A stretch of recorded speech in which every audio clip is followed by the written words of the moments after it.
Hi friends, Tony DeWitt here, Missouri appellate attorney and a guy who likes to make the law make sense on YouTube. Here's what we're discussing today.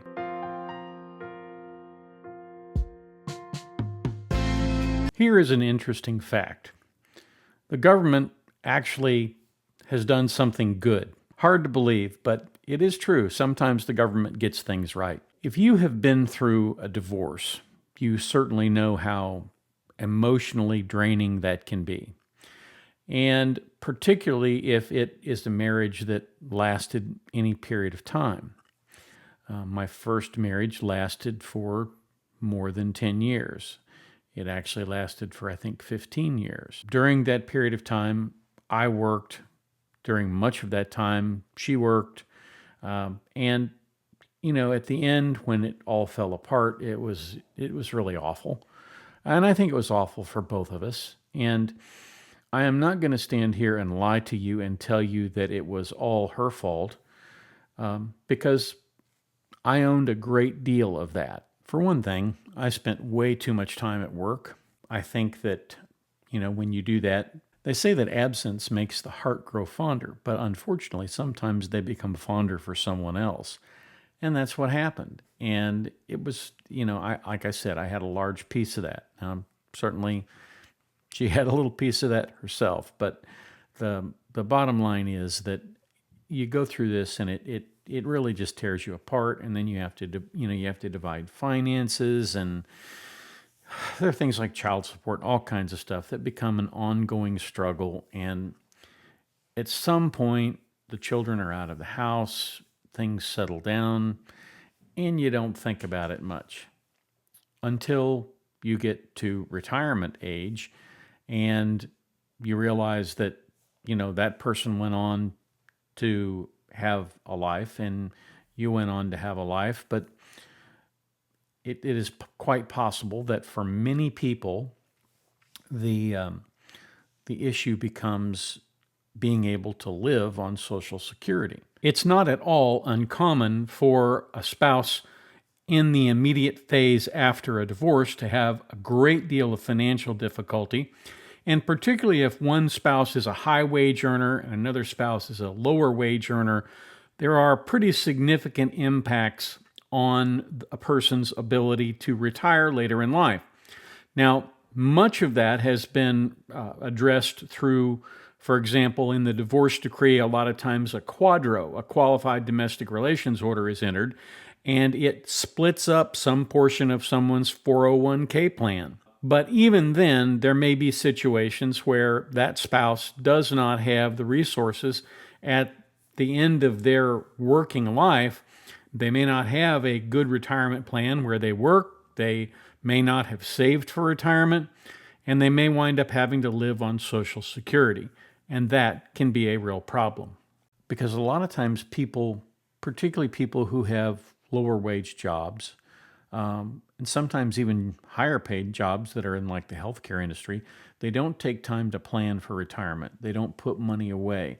They don't develop a 401k, or if they do have a 401k, they wind up borrowing against it and wind up not being able to actually have a nest egg or something to supplement their Social Security. One of the things that can help alleviate that is if you have been married to someone for 10 years or more, and again, this is men and women. So if, your wife was the CEO of Boston Scientific, for example, and you were married for more than 10 years and you wound up getting a divorce and you're now at a retirement age, it is possible to draw based on the highest earning spouse's money.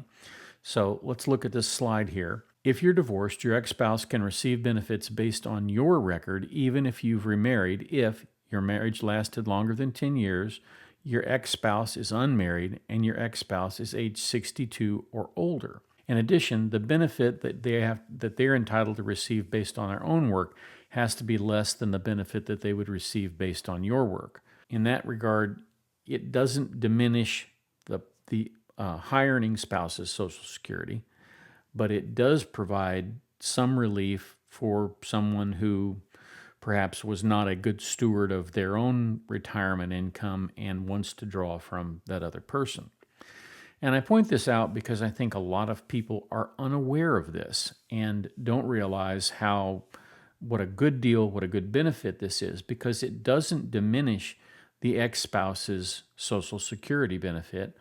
What it does is it simply provides additional benefit for them. And of course, they've paid in, if they've paid in to Social Security, their money is no longer going to go to them. They're going to get a higher amount from someone else. So it's not like it's a huge deficit in terms of the government. The government is still being made somewhat whole by the fact that they paid into Social Security too. So if you were unaware of that, and I think it's important to be aware of it, it is something you can fall back on if you were married for more than 10 years and if they are a higher earning wage earner than you are.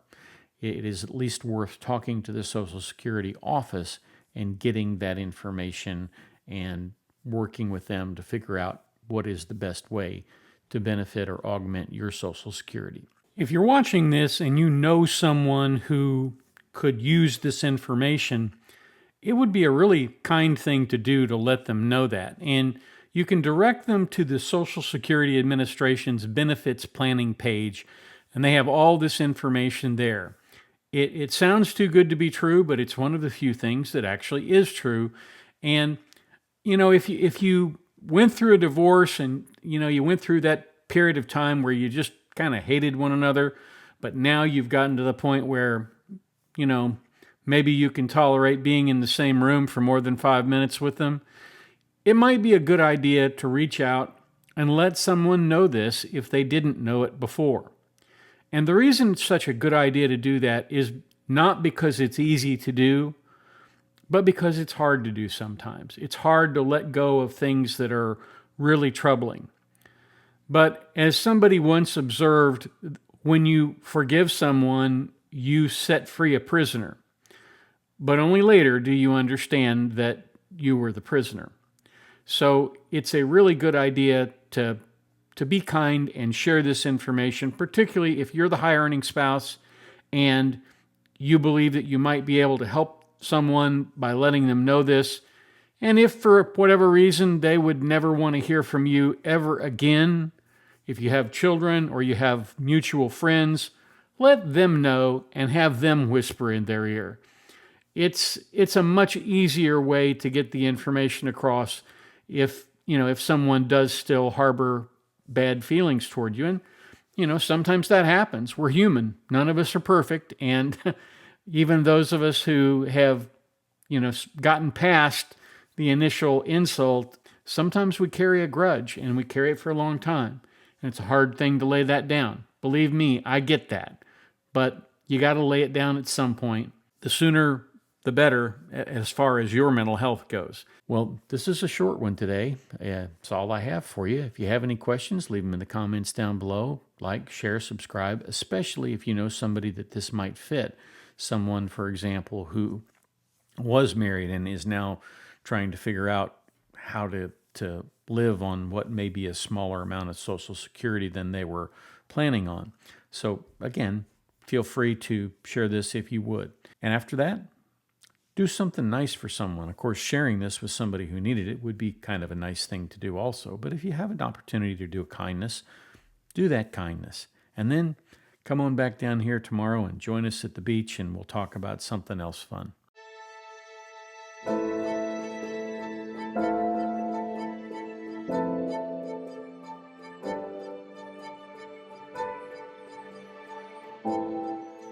If you like this video, here are a few others you might try, and don't forget to subscribe. Have a terrific day, guys.